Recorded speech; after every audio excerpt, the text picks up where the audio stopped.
Paulo diz que a salvação, a transformação, não é para mudar estruturas sociais. O Espírito age para convencer consciências humanas, pessoas. É por causa dessa intenção maliciosa, expressa na racionalidade transgressora, né? Que se esconde por trás das ações aparentemente boas, que a racionalidade operante do mal ganhou fôlego e poder para desfuncionalizar os componentes estruturantes da saúde psíquica das interações ou das interafetividades. Quando eu falo interafetividade, eu estou dizendo esse capital afetivo que é compartilhado em mesma medida e com a mesma intenção entre ele e eu, entre ela e eu, entre o eu e o tu, entre o nós e o eles. Então, interafetividade é a capacidade de compartilhar na mesma medida eu diria, um sentimento expresso na forma de racionalidade afetiva que tem por finalidade reconstituir a saúde dos processos interativos. A saúde funcional e também ontológica dos processos interativos. Porque eles foram estragados. O que o pecado, a queda, produziu? Produziu alienação em termos micro e macro. E para que essa alienação acontecesse em termos micro e macro, teve que se contaminar, adoecer a forma de operação, a forma operacional do ego. Teve que colocar o micro seria ele. E o macro? O macro seria eu e todos. Né? É a pessoa e a sociedade. É o indivíduo e a sociedade. Né? Então, quando se fala desse desequilíbrio, se fala exatamente disso. Mas hoje me parece que isso é visto até como um valor, né? Ou seja, olhar para o outro... Sim. Isso é um valor para a sociedade, gente. Se não faz isso, você é um ingênuo. Você é um ingênuo. Que às vezes erroneamente é um inocente. O inocente, é o sentido pejorativo. Eu acho que daqui a pouco nós vamos avançar para isso aí, para esse raciocínio e essa análise, essa reflexão, porque, veja bem, à medida que esse processo vai se expandindo, à medida que a gente vai vendo que a humanidade se torna destituída desse componente capaz de fortalecer um elo que se perdeu, a engenharia de uma racionalidade que se tornou disfuncional, que é a racionalidade afetiva, que é capaz de produzir reconciliações com agentes que são aparentemente irreconciliáveis, no caso Deus e o mundo, porque o pecado produziu essa fresta, né? Essa coisa esse trincado que não tem mais como resolver. Tem que comprar um outro cabeçote, porque esse aqui já foi bichado, trincou, não tem mais jeito. Aí Deus vai e produz. Ele recria algo que é absolutamente impensável. Ele recria a possibilidade de produzir vida. Ele usa a expressão, né? Vai lá no Vale dos Ossos, diga, viva. E aí os tendões, e aí tudo começa, o processo de ressurreição começa. O que é a ressurreição? É o resgate da plena racionalidade afetiva que vai ser conjugada, vai estar presente na conjugação entre pessoa e corpo da ressurreição. Entre pessoa e corpo da ressurreição. Por isso que a pessoa tem que estar preparada para receber esse corpo da ressurreição. Se ela não se tornar como uma criança, diz Jesus a Nicodemo, se você não nascer de novo, não adianta. Não adianta essa popa toda de religiosidade, essa coisa de... nós nos detemos, nos detemos muito ao que é supérfluo, o que não é fundamental dos artigos da própria religiosidade, né? Quer dizer, a gente comemora o Natal, mas nós comemoramos o Natal de uma forma tão equivocada. Quem estava falando agora há pouco né, que o Natal se torna espaço de competição, sim. Se torna circunstâncias de competição, sim. De disputa de competências, sim. Porque o Natal é uma produção. O Natal, como nós percebemos ele hoje, ele é uma produção da racionalidade capitalística. E, só que essa racionalidade capitalística, ela vem travestida na forma de um Papai Noel. E, portanto, o bom velhinho que diz, ho, ho, ho, ho, vem dar presente, para produzir intriga. Porque para um ele dá um carrão, um Ferrari. Para outro, talvez tenha um carrinho de pau que foi construído, sabe-se lá, se não foi numa agência prisional, né? É uma diferença, é uma diferença absurda dos privilégios que são distribuídos no Natal. Uns ganham coisas tão extraordinariamente boas, cobiçáveis, e outros, tá, a gente tem que se contentar com o povo. Outros não ganham nada. Outros são privados desse aspecto capitalístico, dessa festividade natalina. Se tornou festa para a demonstração litofóbica de intenções. A gente, às vezes, quer compensar a ausência de um afeto por uma pessoa dando um presente bom para ela. Na frente de todo mundo. Na frente de todo mundo. Falei assim, olha, você viu? Eu fiquei tão emocionada quando eu vi aquilo, as Elias gostam de falar, né? Eu fiquei tão emocionada quando eu vi o meu genro, o meu show, ou a minha nora dando aquele presente maravilhoso. Não, não, não. Ali, na verdade, ela está de uma forma muito sutil, muito inteligente, muito civilizada. Ela está expressando a sua raiva, o seu ressentimento, o seu ódio, mais capitalisticamente refinado. É uma racionalidade. A racionalidade capitalística ela produz pensamentos, ordenamentos muito refinados, né?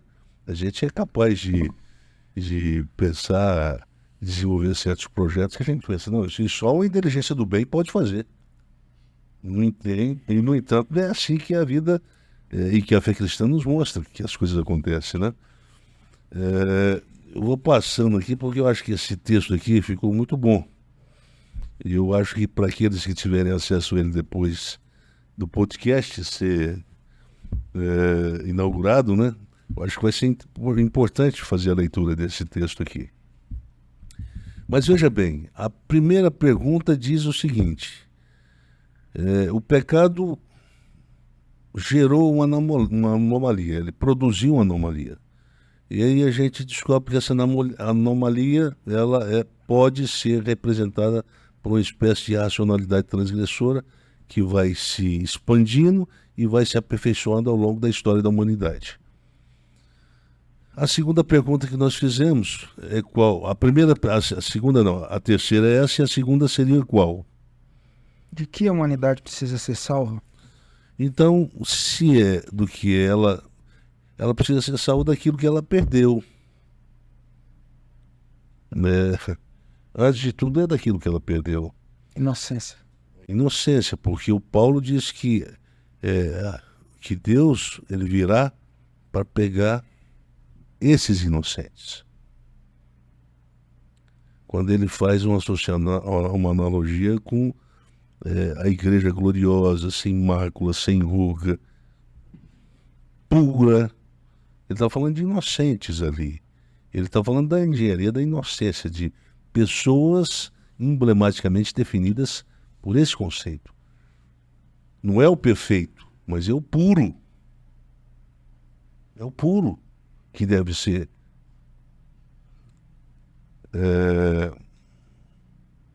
objeto do olhar salvífico de Deus, da ação salvífica de Deus. Então, nós não estamos preocupados, veja bem, o que chama atenção sempre, o Jó, por exemplo, olha o conceito que Deus usa. Olha, você conhece o meu servo, qual é o conceito que Deus utiliza para qualificar moralmente o Jó? Justo, justo, puro. São conceitos que se equivalem na Bíblia, tanto no Antigo quanto no Novo Testamento. São conceitos equivalentes. Portanto, essa pureza, essa capacidade do bem se processar na vida e nos processos de interação sem ser impedido pela racionalidade transgressora, sem ser invalidado pelos efeitos da presença de uma racionalidade transgressora. Talvez alguém esteja pensando, está um pouco complicado isso aí, né? A inocência. Veja bem, ontem a gente falou um pouco sobre o que é a inocência e como é que funciona essa engenharia, né? O que seria e como é que a gente poderia definir a inocência? A inocência é o antônimo da malícia. Mas, para a gente compreender melhor o que significa, é o seguinte. O Paulo diz que a liberdade, ela está viva, ela está dentro do cenário. A inocência não saiu do cenário depois da queda. Engana-se aquela teologia ou aquele segmento teológico que diz que por causa da corrupção geral, né, a queda, primeiro ponto lá da doutrina calvinista, né, me ajuda, depravação total do homem. Então, por causa da depravação, a liberdade ela deixou de existir como tal, como virtude. Pois eu digo que isso é um equívoco. A liberdade, ela existe.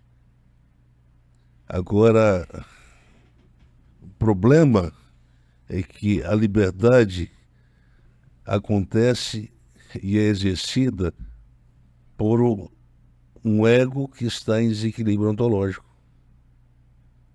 Um ego que sente uma atração inevitável pela maldade. Isso ficou expresso no primeiro ato de homicídio que teve na história, de Caim contra o seu irmão. Então, não é que ela escolhe sempre o mal, é que ela não consegue resistir os atrativos que a maldade exerce sobre ela. Então, essa capacidade humana de exercer a liberdade, ela está presente hoje. O problema é que o bem que eu queria realizar, que é o bem preconizado como ideal de vida moral pela lei, não consigo realizar mais. No mundo em desordem ontológica que a gente vive, essa outra oferta moral é que produz maior valor agregado do ponto de vista da cobiçabilidade. Eu cobiço, e a cobiçabilidade significa exatamente isso. É um neologismo que eu estou criando aqui, tá? O objeto cobiçável não é o objeto do bem. O objeto cobiçável é aquele que vai radicalizar cada vez mais a malícia no ego. Portanto, vai adoecer cada vez mais o ego, torná-lo cada vez mais impotente para realizar o bem. É diante desse drama que o Paulo diz, olha, mas esse mal que detesto é esse que eu consumo, é esse que eu realizo, é esse que eu faço. Em outras palavras, ele diria, é esse que eu desejo. Seria uma forma paradoxal de reconhecer algo que, perante a ética farisaica, não seria admissível. Afinal de contas, o que é isso? O problema é que o nosso corpo, a nossa constituição biopsíquica, ela é hedônica, desde Gênesis. Por isso que o fruto da árvore do bem e do mal se torna cobiçável. Porque ninguém gosta de viver doente. Porque ninguém gosta de ser privado do prazer. toda pessoa que começa a viver, expressar certas afeições pelo sofrimento, né, pela dor, a gente começa a desconfiar que ela seja uma pessoa sadomasoquista, não é? Pois bem, todos nós queremos e o Freud tem razão, a gente se desvia da dor, do patos. Essa é uma busca instintiva do ego. E é insistente, persistente e é predominante. Em todos, não é na maioria, em todos. O que seria o antídoto para tornar esse processo, reverter esse processo inevitável? Seria a instituição de uma racionalidade privada da poneropatia. Então nós estamos falando da inocência. Aqui nós temos duas opções. A racionalidade transgressora diz, olha, isso aqui é muito bom, mas é isso aqui que eu quero. Porque isso aqui vai alimentar cada vez mais a minha fome de prazer e a minha fome de beleza. Isso aqui não. Vai exigir um sacrifício. O Freud diz, olha, o que exige sacrifício, pula fora. O sacrifício do ego, pula fora. Pois bem, a inocência percebe essas duas opções, mas na mesma condição que Adão percebia as duas opções, o consumo da árvore, quando Deus conversava com ele lá no Jardim do Éden. É a mesma condição, a condição pré-queda que estava presente no Adão. É a mesma que aparece definida no conceito de inocência. A liberdade está presente, só que sem sentir atração irresistível pelo mal. A gente começou isso ontem. Convive com a maldade, mas não se sente atraído, não é Convive contaminado por ela. Todas as coisas são puras para os puros. Viver no mundo mal, sem ser contaminado pelo mal, é coisa que somente pode acontecer em pessoas que são guardadas e protegidas por essa inocência. Razão pela qual a figura da criança é importante para Jesus no Novo Testamento. Quando os discípulos chegam para apartá-las, assim, não deixe que elas se aproximem, porque delas é o reino. Razão pela qual, quando Nicodemos vem procurar, Jesus diz, ó, se você não nascer de novo, fazendo referência aqui, a criança, a representação de uma criança, ao simbolismo de uma criança.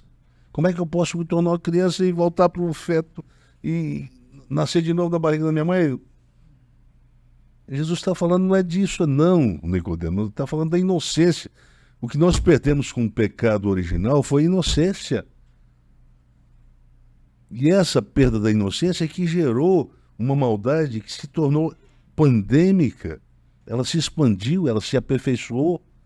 A capacidade de produzir morte ficou muito mais inteligente, mais refinada, mais civilizada. E é nesse mundo que nós estamos vivendo.